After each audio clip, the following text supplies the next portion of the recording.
overseas. As you point out, you come out of the private sector, Hewlett-Packard. Democrats are signaling they're going to use your background and other supporters of John McCain as an issue in this campaign. One issue they cite especially is the issue of offshoring of U.S. jobs. And Senator Obama, as you may know, has said he wants to take away the tax break for companies that keep their profits overseas. Why should there be a tax break for companies that keep their profits overseas? Well, I think the issue is that the United States today has the second highest tax rate in the world, second only to Japan. And that encourages people to put jobs and factories overseas. If you look at the example of Ireland, Ireland used to be the slowest growing economy in Western Europe. It's now one of the fastest. How did they do that?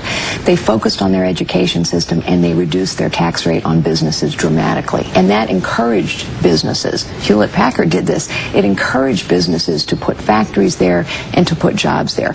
We have to address the tax rate on businesses, whether it's small businesses or large businesses. And Senator McCain has come out for cutting the corporate tax rate, yet he still wants to preserve this tax break for keeping profits overseas. Why is that right? Well, I think, first of all, Senator McCain understands that you must focus on why jobs are going overseas. And there are really two issues. One is, I've said, the tax rate that we have in place today, but the other is education and worker retraining. Another area, for example, where John McCain differs from President Bush. He said a year ago, let's take our unemployment insurance programs, let's reform them, and let's make sure that when workers lose their jobs because of globalization, for example, that we don't just leave them behind, that we don't just pay them while they're unemployed, that we prepare them while they're unemployed. I understand that he's called for that, but why is he for preserving the tax break for keeping profits overseas? Well, describe to me the tax break that Obama thinks is being maintained for companies who leave profits overseas. There is not an incentive today, I can tell you as a CEO, you don't get a tax break for leaving profit overseas. What you get to defer the taxes on those profits as long as they stay overseas. But that's exactly, and that's what he wants to take away. That's exactly the point. If the tax rate were lowered on businesses in this country, businesses would bring money back. The reason they cannot bring money back is because the tax rate is so onerous. Not if they could pay no taxes for leaving them overseas. Which is what the proposal is, right? Which is what the law is right now. No, the way it works today is if you choose to bring cash back into this country, you have to pay at a tax rate that is the second highest in the world. Countries around the world are incenting businesses to place jobs and factories in their country. How do they do that? By giving a lower tax rate than the United States has. That's how states within this country compete, and it's how countries around the world compete. We have to understand we are now competing around the world for jobs.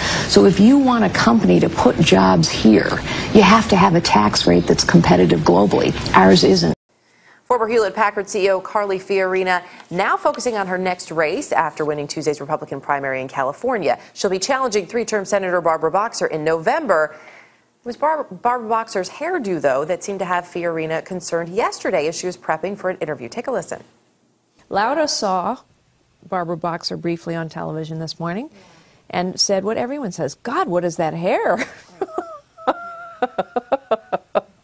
So yesterday, you didn't...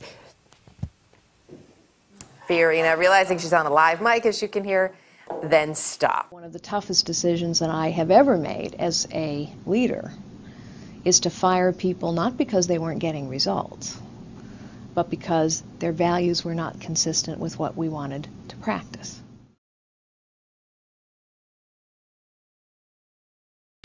You know, unlike my two opponents, I'm not a career politician. I've never run for public office before, but I believe our founding fathers intended ours to be a citizen government by, for, and of the people. I'm extremely proud of the conservative endorsements that I've received, whether it is from the National Right to Life Council, Sarah Palin, the list goes on. First of all, it is a tragedy what is going on in the Gulf. It's a human tragedy. We lost 11 lives. It's an economic tragedy. It's certainly an environmental tragedy.